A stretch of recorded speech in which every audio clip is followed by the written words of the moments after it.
Hello दोस्तों, स्वागत है आपका अपने इस चैनल में जहां हम प्रेमचंद की कहानियां पढ़ रहे हैं।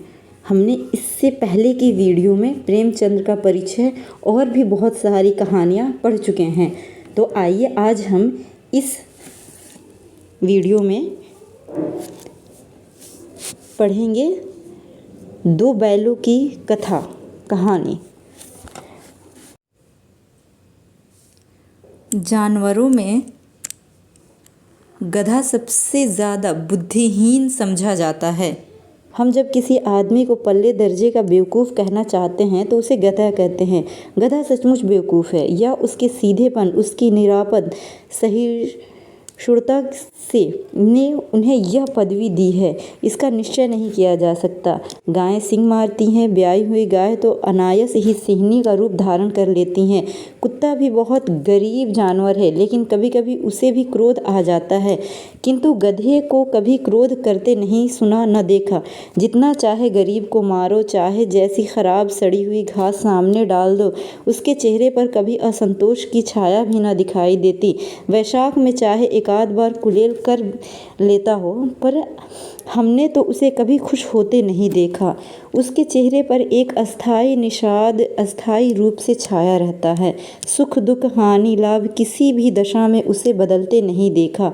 ऋषियों मुनियों के जितने गुण हैं वे सभी उनके पराकाष्ठ को पहुँच गए, पर आदमी उसे बेवकूफ़ कहता है। सद्गुणों का इतना अनादर नहीं कहीं ना देखा। कदाचित सीधापन संसार के लिए उपयुक्त नहीं है।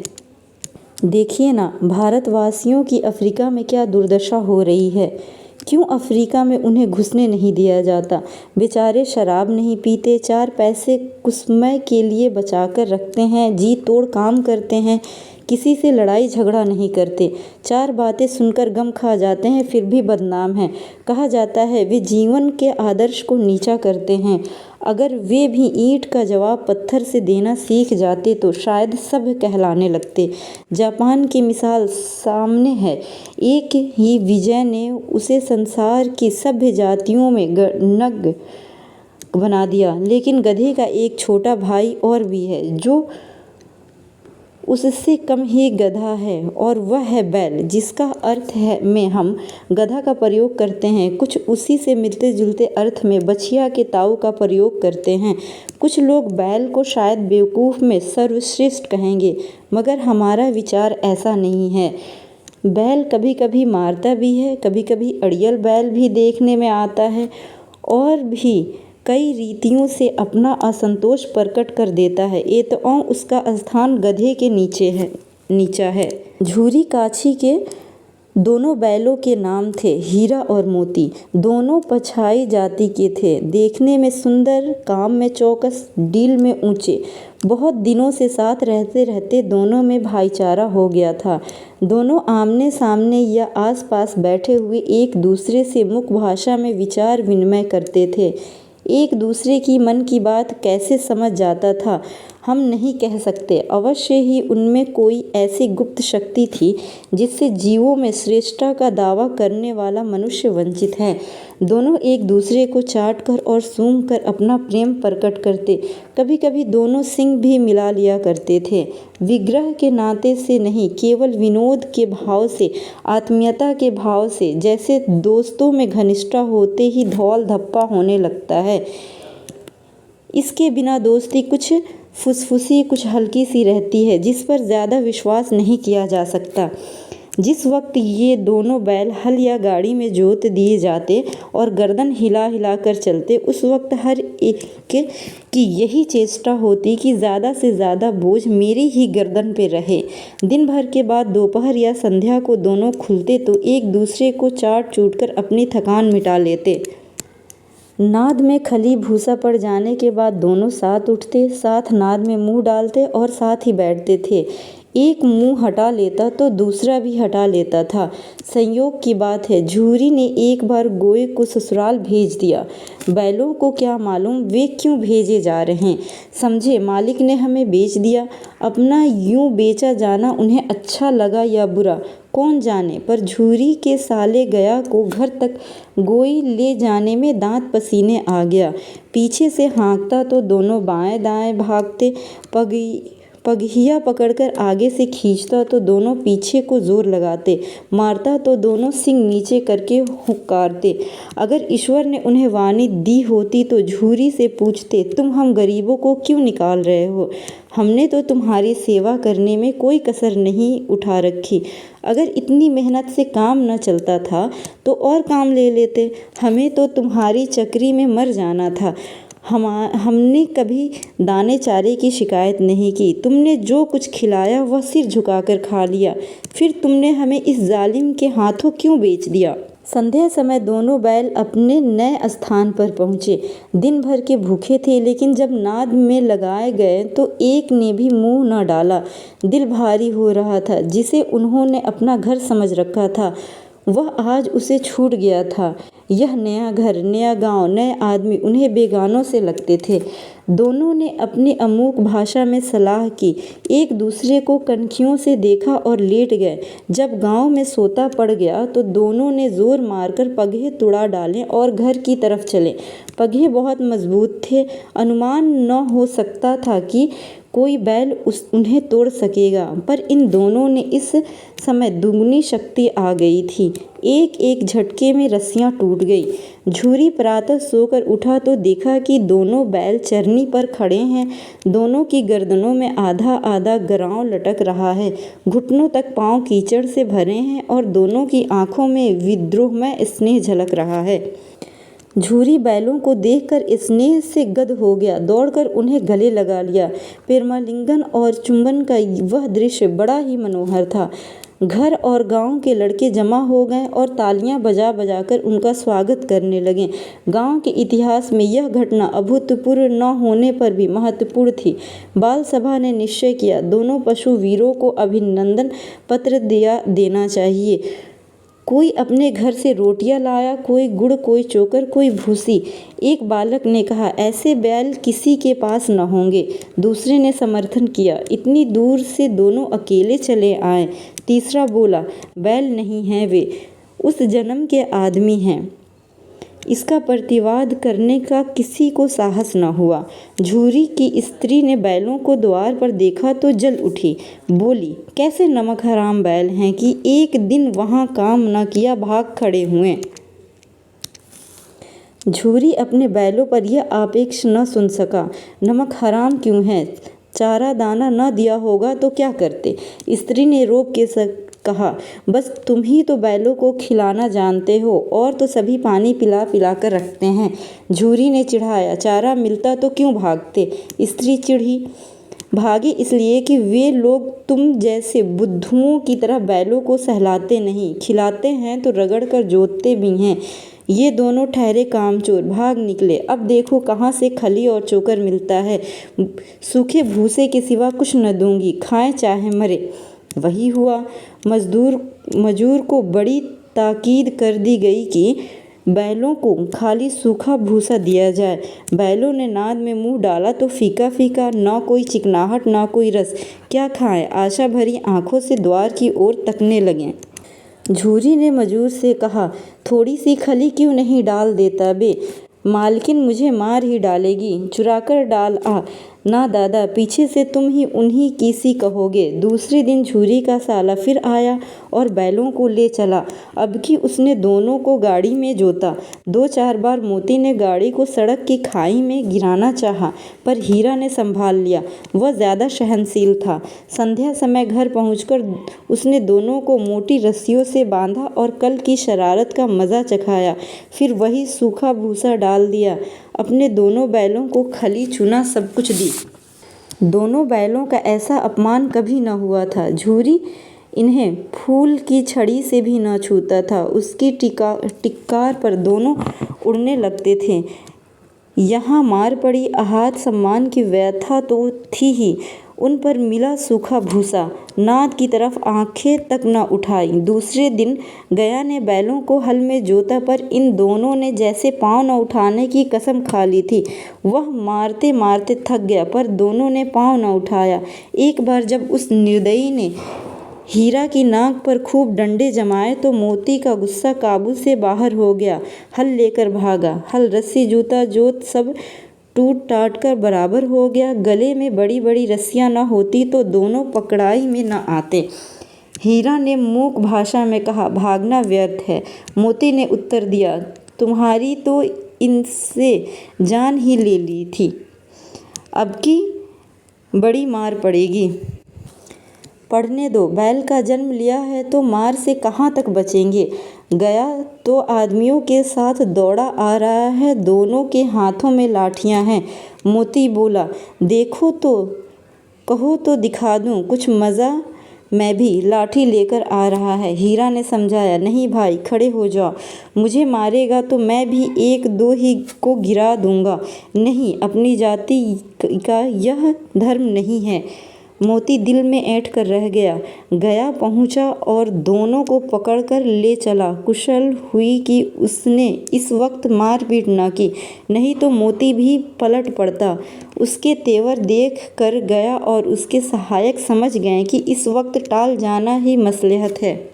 आज दोनों के सामने फिर वही सूखा भूसा लाया गया। दोनों चुपचाप खड़े रहे। घर के लोग भोजन करने लगे।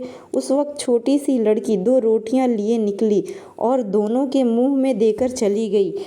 उस एक रोटी से इनकी भूख तो क्या शांत होती, पर दोनों के हृदय को मानो भोजन मिल गया। यहाँ भी किसी सज्जन का वास है। लड़की भौरों की थी, उसकी माँ मर चुकी थी, सौतेली माँ मारती थी, इसलिए इन बैलों से उसे एक प्रकार की आत्मीयता हो गई थी। दोनों दिन भर जोते जाते, डंडे खाते, अड़ते, शाम को थान पर बांध दिए जाते और रात को वही बालिका उन्हें 2 रोटियां खिला जाती। प्रेम के इस प्रसाद की यह बरकत थी कि 2-2 गाल सूखा भूसा खा कर भी दोनों दुर्बल न होते थे, मगर दोनों की आंखों में रोम रोम में विद्रोह भरा हुआ था।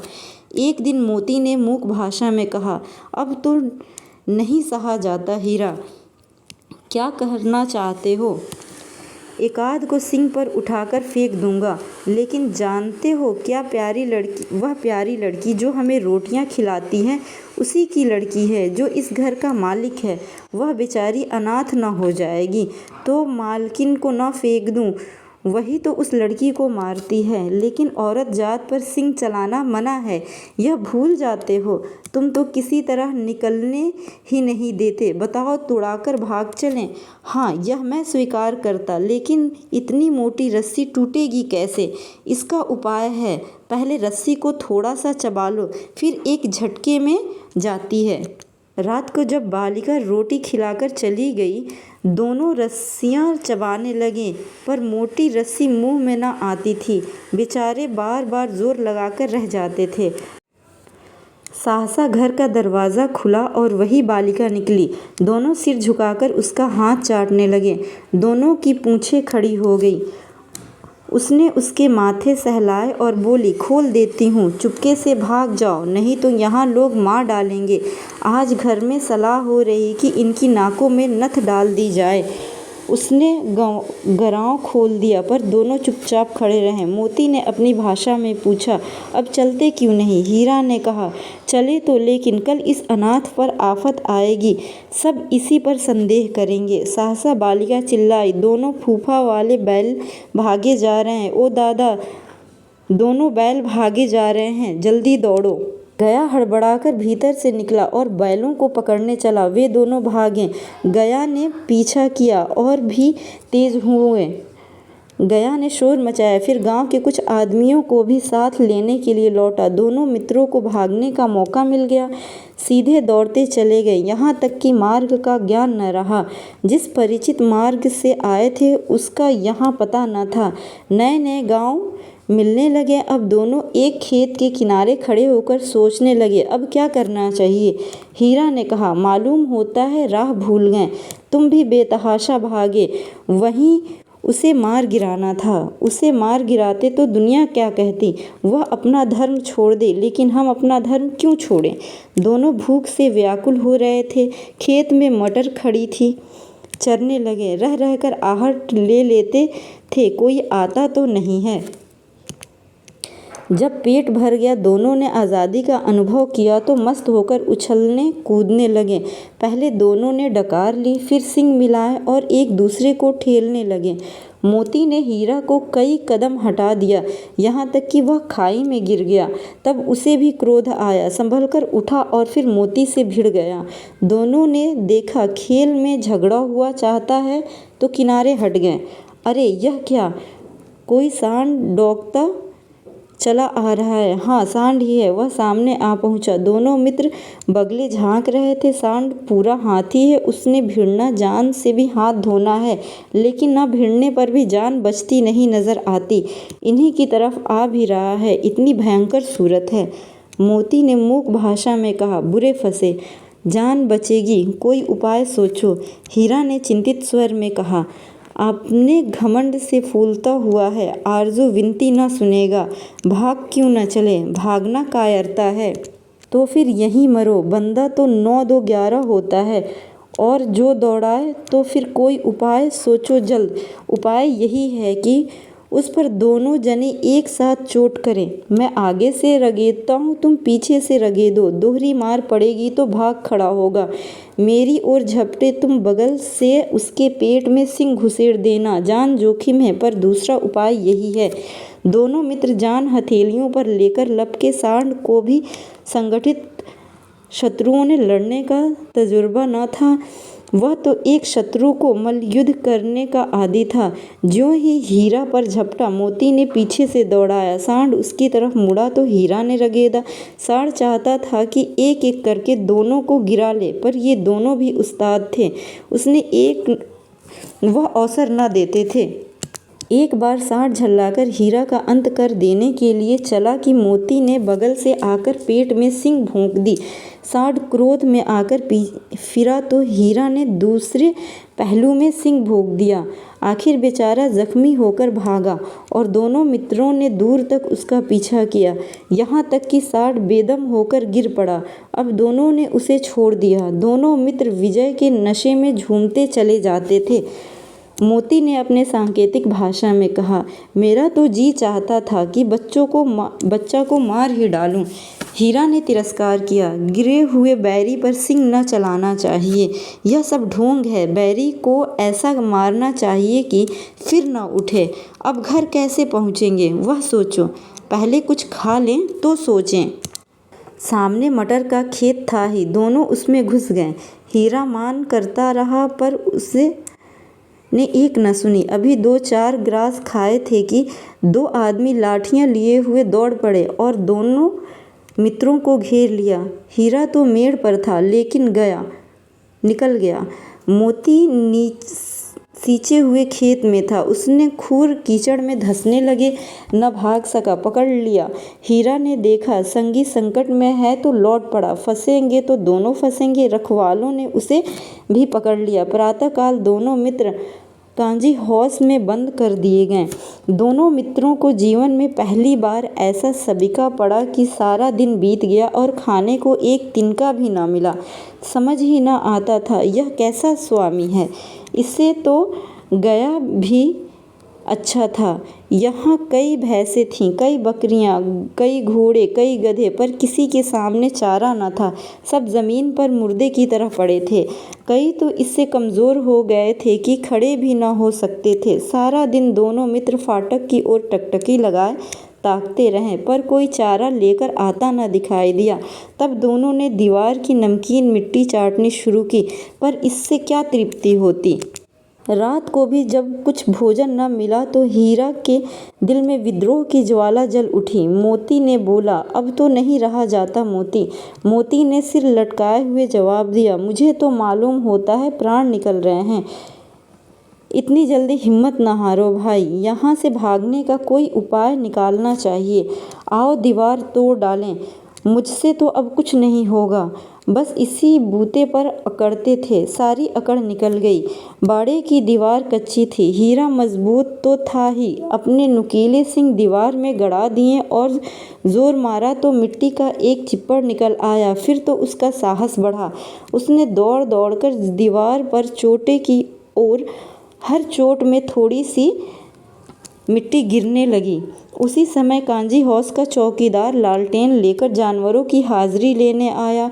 हीरा का ऊंचापन देखकर उसने उसे कई डंडे रसीद किए और मोटी सी रस्सी में बांध दिया। मोती ने पड़े पड़े कहा, आखिर मार खाई, क्या मिला? अपने बूते भर जोर तो मार दिया। ऐसा जोर मारना किस काम का कि और बंधन में पड़ गए। जोर तो मारता ही जाऊंगा, चाहे कितने ही बंधन पड़ते जाएं। जान से हाथ धोना पड़ेगा, कुछ परवाह नहीं, यूं भी मरना ही है। सोचो, दीवार खुद जाती तो कितने जाने बच जाती। इतने सारे भाई यहाँ बंधे हैं, किसी के देह में जान नहीं है। 2-4 दिन और यही हाल रहा तो सब मर जाएंगे। हाँ, यह बात तो है। अच्छा तो ला, फिर मैं भी जोर लगाता हूँ। मोती ने दीवार से उसी जगह सींग मारा। थोड़ी सी मिट्टी गिरी तो हिम्मत और बढ़ी। फिर तो वह दीवार में सींग लगाकर इस तरह जोर करने लगा मानो किसी प्रतिद्वंदी से लड़ रहा है। आखिर दोनों 2 घंटे की जोर आजमाई के बाद दीवार ऊपर से लगभग 1 हाथ गिरी। उसने दूनी शक्ति से दूसरा धक्का मारा तो आधी दीवार गिर पड़ी। दीवार का गिरना था कि अधमरे से पड़े हुए सभी जानवर चेत उठे। तीनों घोड़ियां सरपट भाग निकली, फिर बकरियां निकली, इसके बाद भैंस भी खिसक गई, पर गधे अभी तक ज्यों के त्यों खड़े थे। हीरा ने पूछा, तुम दोनों क्यों नहीं भागे जाते? एक गधे ने कहा, जो कहीं फिर पकड़ लिए जाए तो क्या हर्ज है, अभी तो भागने का अवसर है। हमें तो डर लगता है, हम यहीं पड़े रहेंगे। आधी रात से ऊपर जा चुकी थी। दोनों गधे अभी तक खड़े सोच रहे थे कि भागे या न भागे। मोती अपने मित्र की रस्सी तोड़ने में लगा हुआ था। जब वह हार गया तो हीरा ने कहा, तुम जाओ, मुझे यहीं पड़ा रहने दो, शायद कहीं भेंट हो जाए। मोती के आंखों से आंसू लाकर कहा, तुम मुझे इतना स्वार्थी समझते हो हीरा? हम तो तुम इतने दिनों एक साथ रहे हैं, आज तुम विपत्ति में पड़ गए हो तो मैं तुम्हें छोड़कर अलग हो जाऊं? हीरा ने कहा, बहुत मार पड़ेगी, लोग समझ जाएंगे यह तुम्हारी शरारत है। मोती गर्व से बोला, जिस अपराध के लिए तुम्हारे गले में बंधन पड़ा, उसके लिए अगर मुझ पर मार पड़े तो क्या चिंता। इतना तो हो ही गया कि 9-10 प्राणियों की जान बच गई, वे सब तो आशीर्वाद देंगे। यह कहते हुए मोती ने दोनों गधों को सींग से मार मार कर बाड़े से बाहर निकाला और तब अपने बंधु के पास आकर सो रहा। भोर होते ही मुंशी और चौकीदार तथा अन्य कर्मचारियों में कैसी खलबली मची, इनके लिखने की ज़रूरत नहीं। बस इतना ही काफ़ी है कि मोती की खूब मरम्मत हुई और उसे भी मोटी रस्सी में बांध दिया। 1 सप्ताह तक दोनों मित्र बंधे पड़े रहे।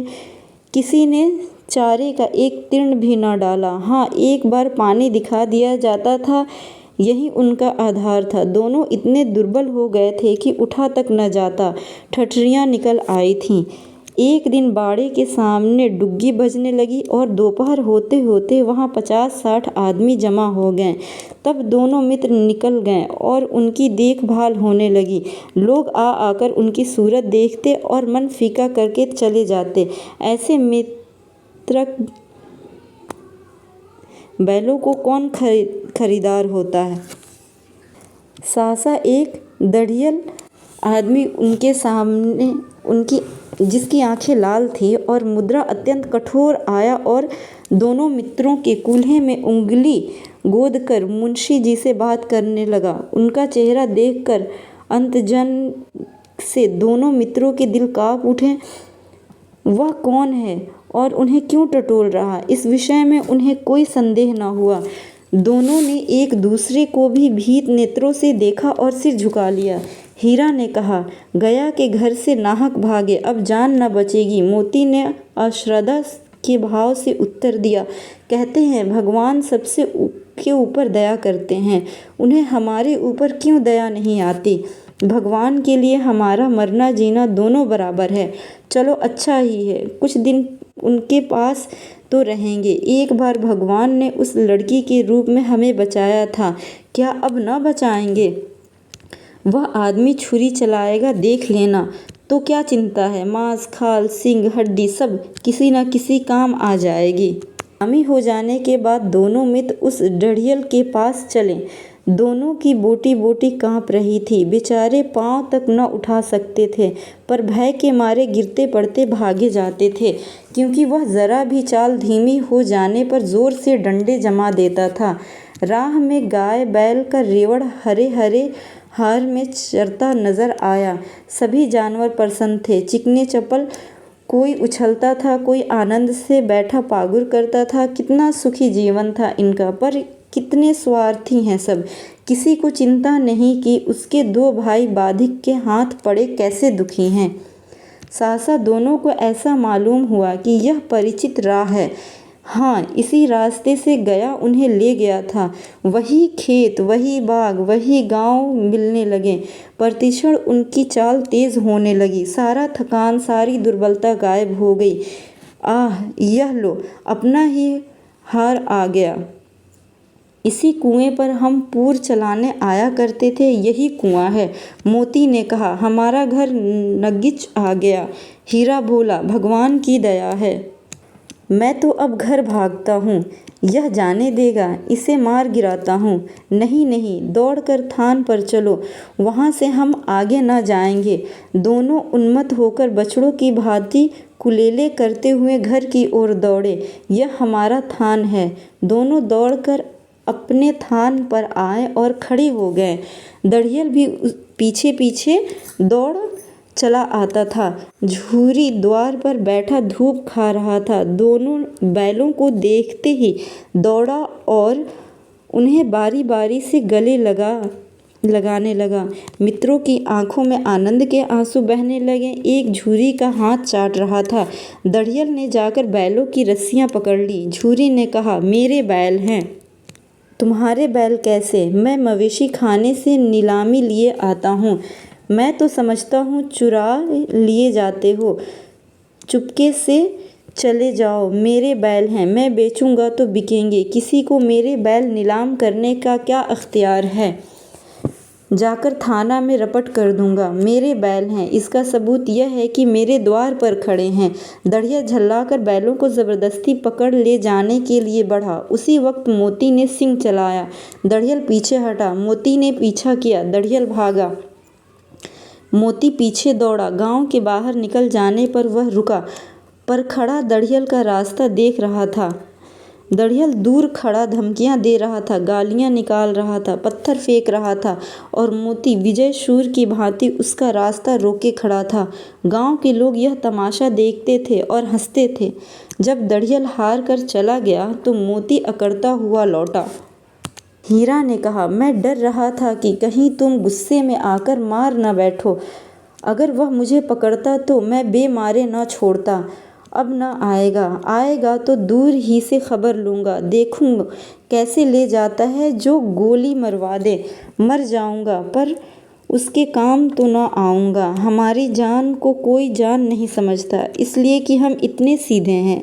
ज़रा देर में नाद में खली भूसा चोकर और दाना भर दिया गया और दोनों मित्र खाने लगे। झूरी खड़ा दोनों को सहला रहा था और 20 लड़के तमाशा देख रहे थे। सारे गांव में उत्साह का सा मालूम होता था। उसी समय मालकिन ने आकर दोनों के माथे चूम लिए। तो ये थी कहानी दो बैलों की कथा। ये कहानी आपको कैसी लगी आप कमेंट में मुझे ज़रूर बताएं। वीडियो को लाइक करें, शेयर करें, चैनल को सब्सक्राइब करें। धन्यवाद।